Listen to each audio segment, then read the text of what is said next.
This is Home Value Stories. I'm Jamie Owen. This is a podcast that is designed to educate you, the consumer, on things related to real estate and real estate valuation. Are you interested in making cash flow? Would you like to make cash flow while you sleep? That's not just a dream. With real estate, it's possible. But how? You'll find out in this episode.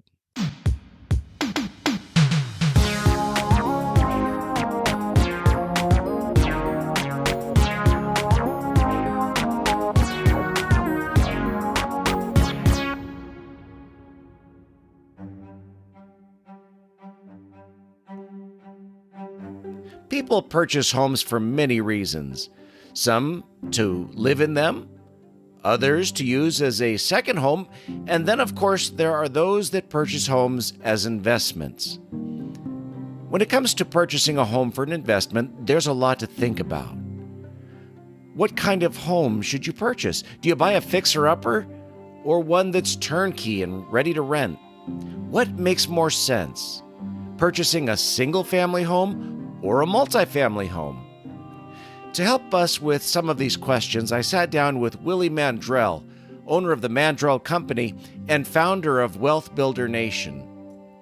He's been involved in over $200 million in real estate transactions.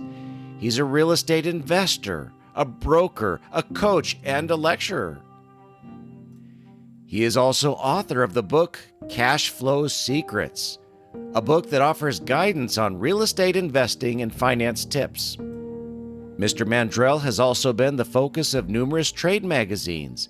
He's a frequent guest on wealth building podcasts, television shows, and radio shows across the United States. So I'm very honored to have Mr. Mandrell with me today. Thank you for being here. Welcome to the show.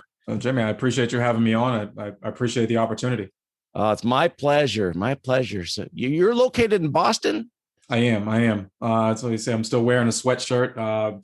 We went from having a 70-degree day a couple days ago down to 35 today. So, it's New England. You never know what you're going to get. We'll be right back up to 70 or 80, in a couple days from now. So it's heartwarming to know that Cleveland's not the only place like that. Right. It's just it's a crazy place to live. You never know what you're going to get. You end up with your whole wardrobe in the backseat of your car because you just have to be prepared for anything. So that's for sure. At least the good weather's ahead of us, which is nice. I hope so.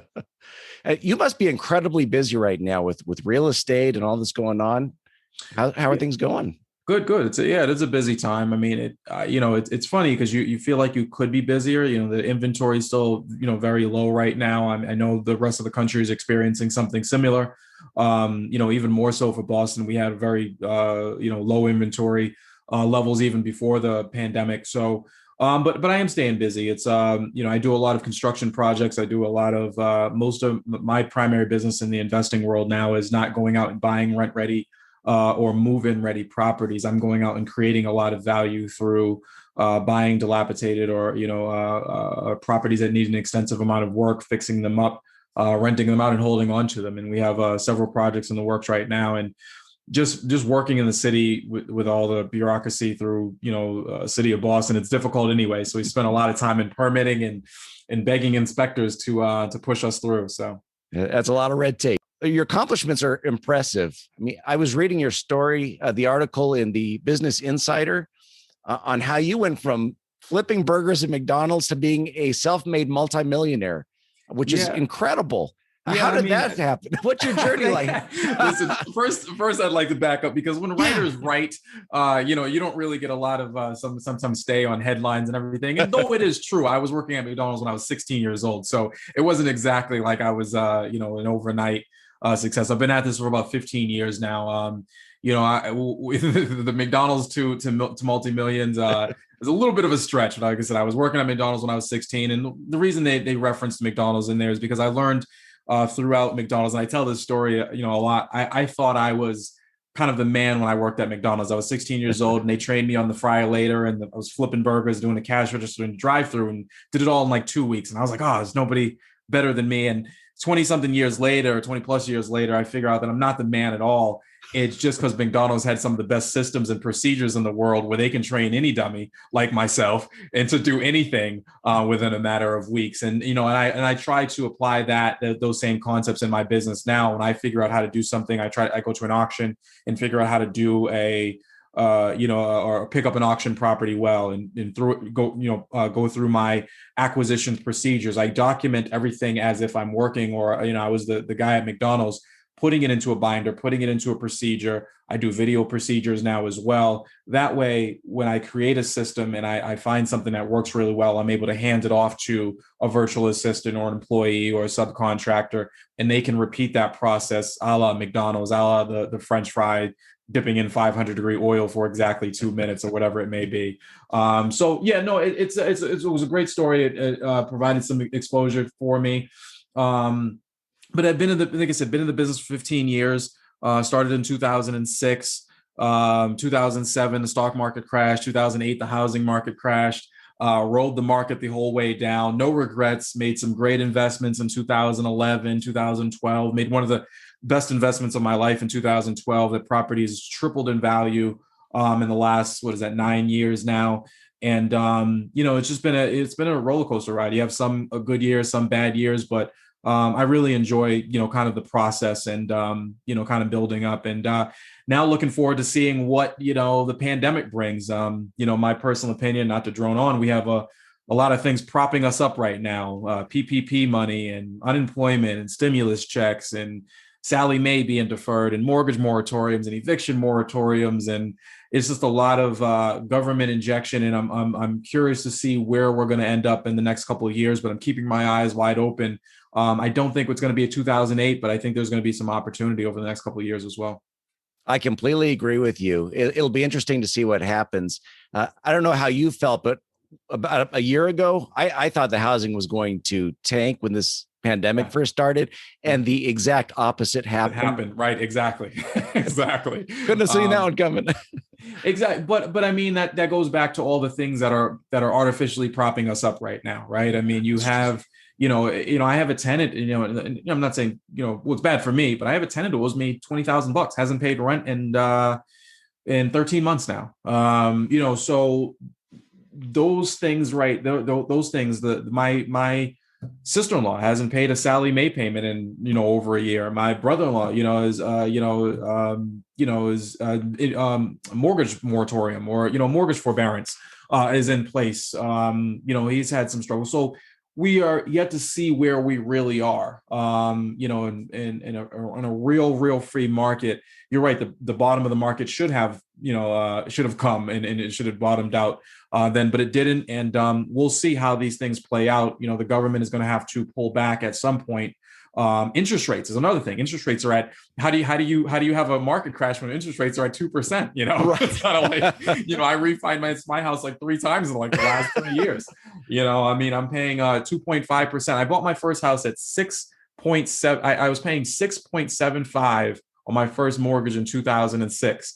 I never thought that I would see the day that I would be paying 2.5% on a mortgage. And people that are, below me on, in terms of their interest rates. So a lot of those different things, are keeping us, afloat in the market, but it'll be interesting to see where we are in the next couple of years. It will be. Most certainly. And we could use some inventory anyway. So, right. You don't want the 08 either, which I don't think we're going to do 08 over again. But yeah, we could use some inventory, which would help everybody. Exactly. Well, when it comes to building wealth with real estate, so what's your strategy? What works for you? Buy and hold. Most people do not want to do it. I'm going to try to give you some nuggets here. It's boring. It's most people, the excitement of going in and buying something and then it just is great. And then it just gets boring from there, right? You're collecting rents and, I have some friends, hey, how are you doing this month? Well, I collected rent and then I paid some bills and now I'm just waiting for rent to come in again. And I'm going to collect some rent and pay some bills. It's a really boring process, but there are so many benefits, right? And let me actually back up for a second. The other side of it is we live in, and this is just my personal belief, I've described myself, I'm 38 years old. So I describe myself as like the millennials' older brother. I'm technically a millennial, but I'm a little part of the older generation as well. And I Yes. believe that, we really do live in an instant gratification society right now. Everyone through social media and through just all these different platforms that we have out there, everybody loves to do something and then immediately show it off the next day, right? Or show it off the next week. Or I bought this car and I flipped this house. And flipping seems really like the sexy business to be in, or I want to do renovations or condo conversions. My business, the buy and hold business, is very, very boring. There's nothing I can put on Instagram the next day to show you my house is still, my tenant paid the rent, I got the receipt, and there's nothing Instagram worthy there. But this is where true wealth is built.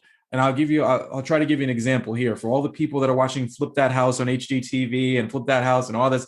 That's great for the TV programs, but the problem that you have, there's so many different benefits to buying and holding, mainly on the tax side and everything else. But when you flip a property, you go in, you buy something at 200,000, you put $50,000 into it, you sell it at 350, you pay your realtor and everything else, and you walk away at 50 grand. The problem with that is I got this check, I made 50 grand. Federal government swoops in, takes 40, or 20,000 from you, and state government takes in, and if you're in Massachusetts, they're taking another 6.5%, and then FEDA and FICO and Medicare and all these other Social Security and self-employment tax, and you're left with 20 grand at the end of the day, or 25 grand. That's great, but then you're desperate to go out and find the next property to flip. You're not really building wealth. It's essentially a job, right? I mean, that's because as soon as you get that money, you're paid, and you're paid well, and you have to go out and find something else. In buy and hold real estate, as you and I are having this conversation, I'm making money. I'm not on a job site. I'm not doing anything. Other people are living in the properties that I own, and I'm making money. When I go to sleep tonight, I'm making money. I'm making money in my sleep, literally. The other thing about flipping properties is when no one's working at your site on a Saturday or Sunday, the contractors have the day off. You're not making any money. You're not making any progress. On a Saturday and Sunday, I'm still making money in my sleep. When it's my birthday, I'm making money. When it's my tenant's birthday, I'm making money. When it's Christmas, I'm making money. When it's Columbus Day and or Thanksgiving and the nation is shut down, I'm still making money at the end of the day. That's real wealth building, when you're making money in your sleep, regardless of what day it is and what happens. And that's just the way I feel. I can talk to you for days about the benefits of real estate. I'll tell you one more thing, and then I'll yeah, please. This is great. Other thing is I bought the property. When I say that, I mentioned the property I bought in 2012 to you a little while ago, and I told you it's the best investment I've ever made. I bought the property at, let's say, 390,000. Make the numbers real simple, 400,000. The property went up in value, let's call it 600,000. I pulled out $50,000 tax-free. No, the same 50,000 you would have done doing flipping. I pulled it out tax-free, and I paid off my wife's student loans, or the balance on my wife's student loans, right? So, and then the property goes up, the debt's being paid down, I'm still cash flowing, the rents are also going up, and then the property goes up to roughly $750,000 or $800,000. We pull out another $175,000, we knock our house down to the foundation, and we build a brand new house with that $175,000. Tax-free, money comes out tax-free. It's just an additional loan. Property is now worth almost $1 million, and we only owe roughly $600,000 on it on the mortgage, and the thing is still spitting off money to us on a regular basis. It also paid a little bit for our wedding years ago as well. It'll also help our kids fund through, and this is just one property. So that's the benefit of buying and holding and building wealth through real estate versus flipping and some other strategies. And again, that's all in Cash Flow Secrets. You had mentioned the book. I put all these different strategies and kind of, spend a lot of time just talking about the benefits and the tax benefits of all that through the book Cash Flow Secrets. And that's available on Amazon right now as well. Definitely worth a read. That makes so much sense too, what you're saying. And I've really never thought of it like that. But so when you're talking about purchasing and holding a property, is there an ideal property that works for? Is it a single family or a multifamily?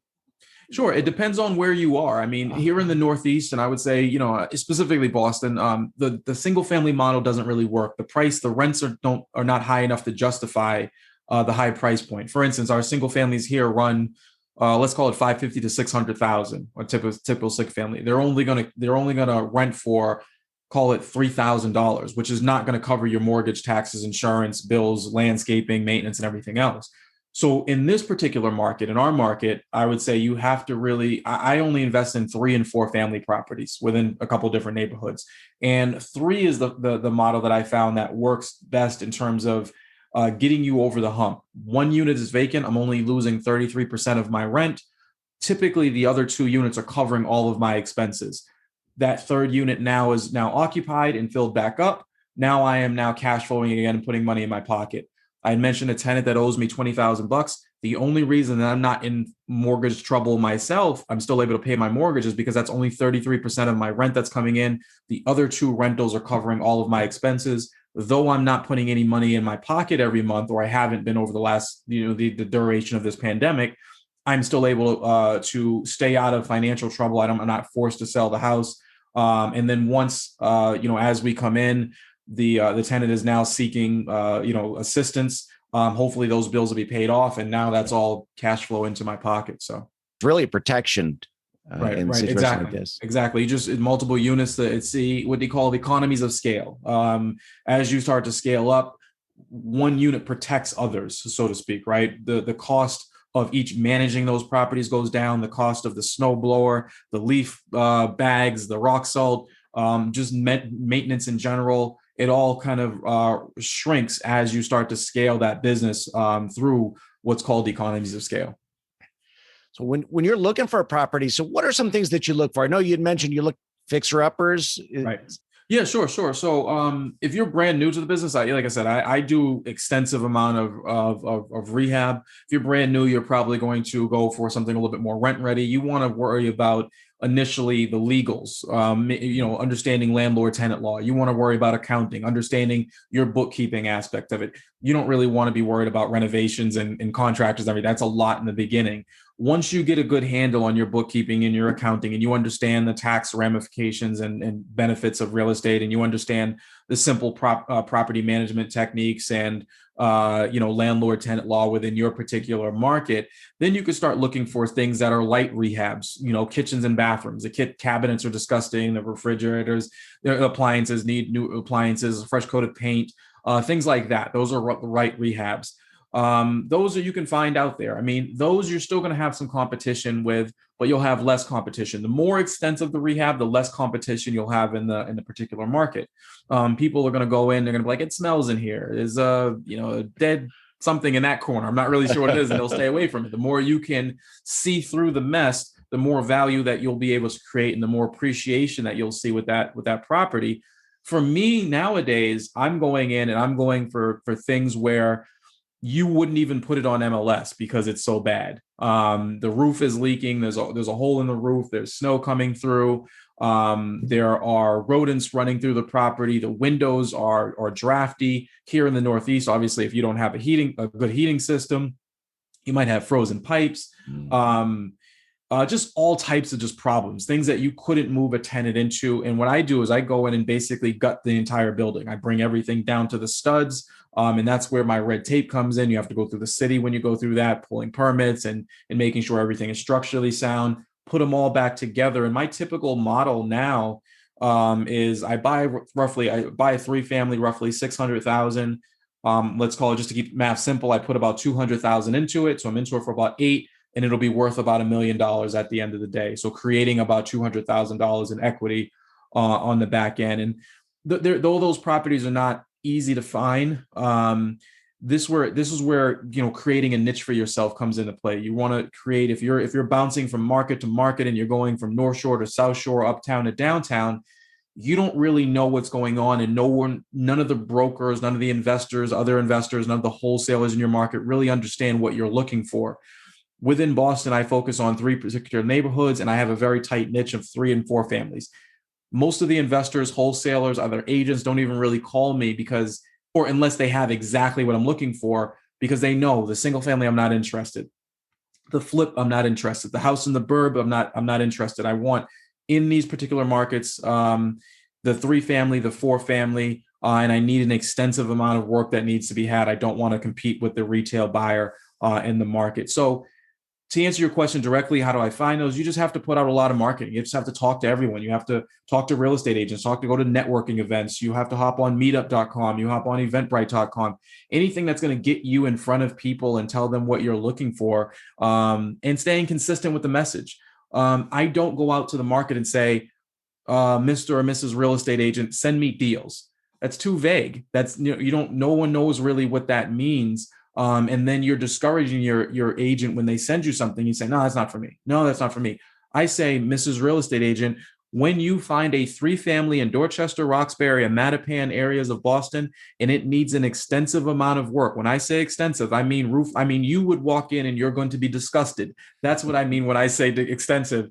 And if you find that, please send it to me and you won't need to go anywhere else. I'm also going to offer you both sides of the commission. I understand that you make money when the property sells, and I'm going to be your buyer. You can represent that seller, and you're also going to represent me at the buyer, and you're going to be able to double end that deal, making sure that you put more money in your pocket. And if you do stuff like that, you'll have more deals than you can handle. That's great advice. I never thought about being specific like that, but I can see how someone sends you deals and then you just turn them all down. They're going to get tired of that too. It's discouraged, exactly, and they're going to go on to somebody who's picking them up. So I tell people, and you have to that's a good point. You have to reward good behavior, is what I've always been taught. And by that, I mean, when someone is giving you a call, you have to, even if they're not providing exactly what you're looking for, I'll take that real estate agent out to lunch. If they're not providing exact, I'm top of mind, they're giving me a call, I'm going to send that real estate agent a book about real estate investing or whatever it may be, or do what I can to send them a card or just say thank you or encourage that good behavior that I want, because that's what I want as an investor at the end of the day. So I try to be as specific as possible. I try to educate and then try to say, here's why this deal doesn't work. Though it needs a lot of work, the seller is looking for 900,000 when the ARV, or after repair value, which you're well aware of, is $1 million. There's no room for me to make any money there. If I'm going to put $100,000 into it, I'm going to end up at this property exactly what the end value or the appraised value is at the end of the day. There's no shortcutting it, is there? It takes a lot of hard work. You have to put your time in, but it's very lucrative if you do. And this is my problem with society and the short-sightedness of us and the instant gratification of us. Most people don't want to do what I'm doing because they don't have the patience or time to put into this business. They don't have the foresight to see 5, 6, 10, 15 years down the road, though you're still going to need money in 15 years. Most people don't want to wait that long. They want to trade in the stock market. They want to do things where they can see instant gains, versus the long-term vision that you have to have for something like buy and hold real estate. Great advice. It really goes contrary to what we're doing right now, and that's, to tell you the truth, that's where success is. I mean, contrary to what most people are doing. And I'm going to sound really corny, but I have 2 young kids and we watch Disney Channel all the time. And one of the things that I love is, I think it was one of the Incredible movies, or the Incredibles, the superheroes. I think one of the statements were, if everyone was incredible, no one would be. And it makes a lot of sense to me, right? If everyone was Beyonce, no one would be. If everyone was Michael Jordan, no one would be, right? If everybody had the ability to sing like her and jump like him, then they would just be people. They would just be mixed up in the crowd. But because they are opposite, or they go contrary to everything else. So in the market, if your aunt and your uncle and your cousin and their neighbor and everybody else are investing in one thing, how could you possibly have success in it if that's just kind of the way it is? Most people are 9 to 5, stock money in the 401k, have a little bit of money in the market, and that's kind of their plan for the future. You have to do something different. When everyone else is running left, you have to look at the opportunities that are on the right side over there. And if you do that, you can have a tremendous amount of success. And right now, like I said, everybody is short-sighted. You have to look at the long term. I love that view so much. So if someone's looking to get started, now you've talked about some of the obstacles that they would face. Anything else that you can think of that like a newbie would face if they're going out there and starting to buy properties? Yeah, I would say just stay consistent, be persistent, stay consistent. You don't have to jump into it full time. I mean, I didn't jump in 2006 full time. I was still working my corporate job and slowly kind of worked my way into it. But real estate is a great thing. I can tell you this. And I'm going to, hopefully this is not too economic-ish, but I'm an economics guy, and the real estate makes sense. Here's why. When I was in high school, and again, please don't quote me on these numbers. I believe Okay. the Earth population. I remember reading textbooks, and they were like, "There's 6.5 billion people on the planet." I believe it's closer to 7 or 7.5 billion people on the planet now. The population is growing. The question you ask yourself: has the globe gotten any bigger? It hasn't. There's no more land, right? There's no more. There wasn't when the population grew. The Earth didn't expand. When the population, some of those billion people came to Boston. When they came here, Boston didn't expand. Boston didn't get bigger, meaning supply and demand. If you have a growing demand, meaning all of those people, all of the billion people need somewhere to live. They all need housing. Shelter is a necessity. It's not like an iPhone. It's not any type of tech. It's not like an app where the apps are going to go away. Facebook will be irrelevant one day. Instagram will be irrelevant. These people all need shelter, right? There's no tech solution coming down the pipeline for housing. So if I know that my demand is increasing, but my supply is staying the same, that's a business I want to be in. That's why you have housing appreciation. And I'm trying to articulate to you another way. If there was 10 people in a room, and each one of them knew that an apple was the cure to cancer, and each one of them had cancer, right? And I only had one apple. Well, it's supply and demand. I'm going to be able to sell that apple for a really high price because each one of those needs a cancer solution, and my apple cures cancer, so I can sell it to the highest bidder. If I have now 15 apples, I have an inventory problem because I have too much inventory versus the amount of people that need that, right? So I have to bring the price back down. It's simple economics. And if you look at it that way, you'll understand that Mark Twain said, buy land, they're not making it anymore. And it just makes sense. And that's all I do is go out there, buy real estate, hold on to it. And that's where the multimillionaire status comes into play, is because all it is, I'm not much smarter than anybody else out there. I just have a little bit more patience and more foresight into the future to understand that real estate, there's no tech solution for real estate. And if you buy it now, demand is going to increase. It's going to continue to increase. And if you own that land, you're going to be able to continue to rent it and continue to make money for yourself. That's a fantastic point. And you really see it in economics. If you go back to the early 1900s, even though we've had some major, depression, recessions, it's still going up. Values are still going up. It may take a little reset, then it heads back up. That's it. It's still going up. My grandmother bought her house in the 1950s in Boston for $50,000. If she knew that, obviously she's no longer with us, but just the thought that you can buy something at $50,000 and at one point in the future, it'd be worth like $3 million, $50,000 to $3 million. The brownstones that she was buying in the 1950s were $50,000. You probably couldn't, even if you had $3 million, you probably couldn't even find one that is for sale nowadays in the neighborhoods. And that's just, you're right. Even through depressions, even through, I remember when I don't remember, but when I was, there was an 80s recession, there was a 90s tech, issue, there was a 2008 housing crisis, and we'll have whatever. There's a pandemic in 2020 or 2019. We've had all types of, economic problems. And through that all, the housing market has continued to appreciate. It really is a solid investment, pardon the pun, but very solid. Absolutely. You've seen a lot already from back in the 2006 and forward. So in this crazy real estate market that we're in right now, which we know it can't continue like this forever. There are clients that I have. I also own a real estate brokerage. And there are clients that we have sometimes that come to us and say, I'm going to buy a condo in Boston for $700,000 or $600,000. And then, I'm going to move to California in a couple of years. Well, why is that?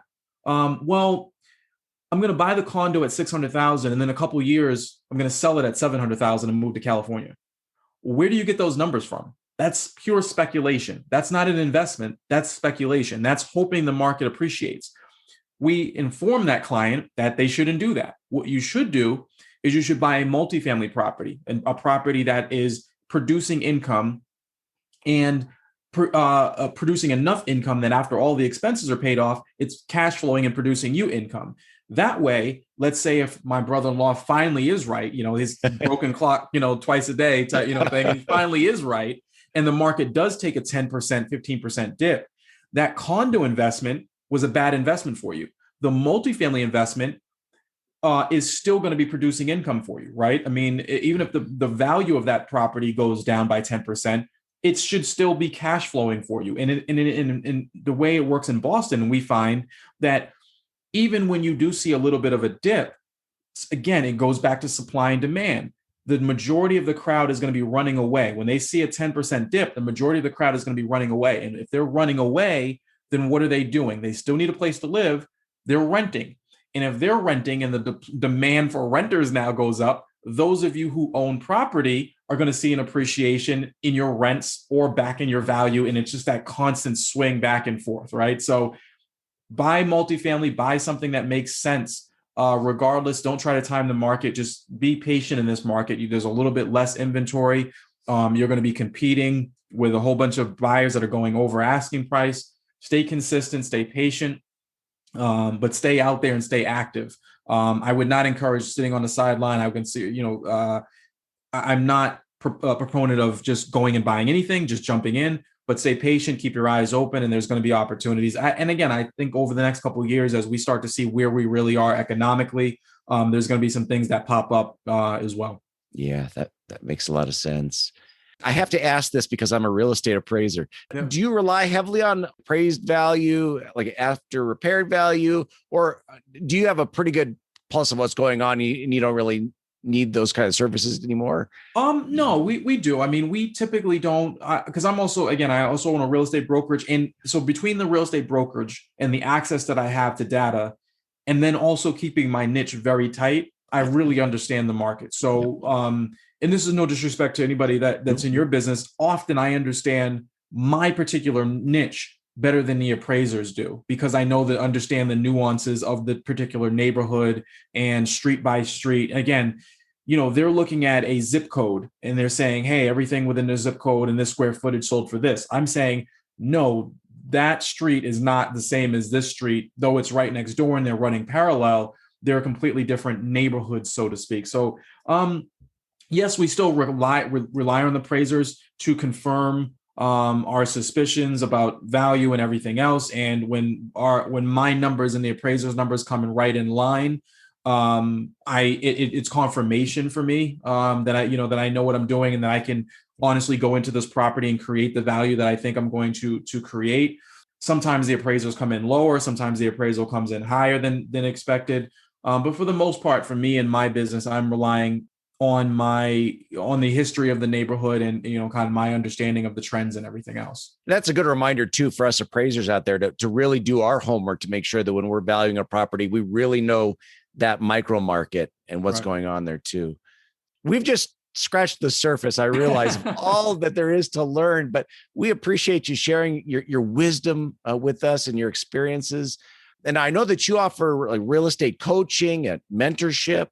I believe you still offer those services? Yeah, absolutely. So if we have a couple of different offers. Obviously, the book is out there, Cash Flow Secrets. Anybody who's interested in real estate investing, Cash Flow Secrets is all about the basics: getting started, buying that first property, scaling up from units 2 to units 10, really understanding residential financing, what residential lenders are looking for. And I'll take it back. And when I mentioned to you before, I bought my first 3-family.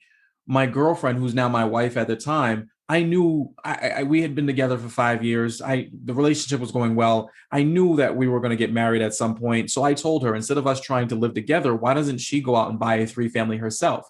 And by doing that, she was able to get in with 3.5% down, low down payment. I was able to get in with 3.5% down. I scaled up and bought another 2, and then she bought another single. We were able to get 8 units together based on very low down payment programs, leveraging ourselves out, getting at 3.5% FHA. And that's what Cash Flow Secrets is all about. It's all about teaching you exactly what your lenders are looking for, how to play the game, and how to, build a small portfolio for yourself.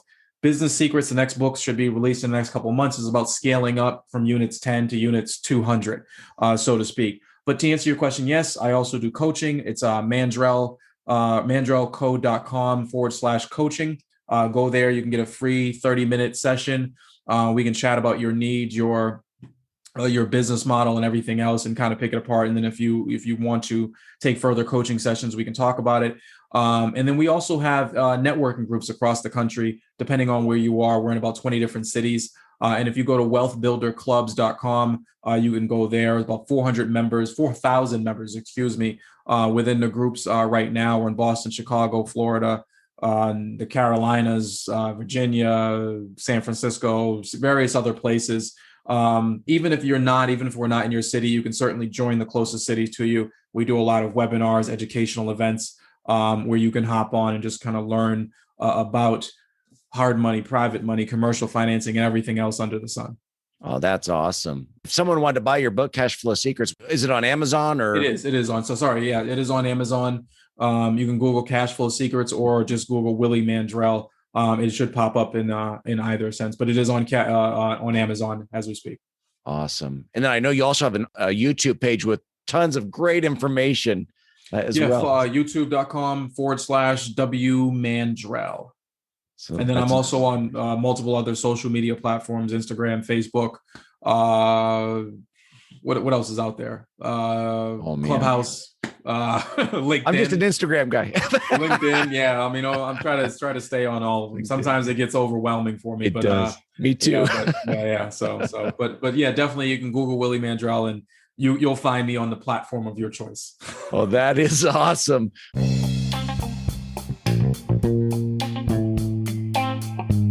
Willie, it was so nice to meet you and to get to know you better now. And thank you so much for sharing this information with us. I know it's going to benefit our listeners out there. And I hope that all of your future stories continue to be happy ones. I appreciate it. I appreciate you having me on. And again, thank you so much for the opportunity. My pleasure. You have an open invitation here. All right. Appreciate it. Take care.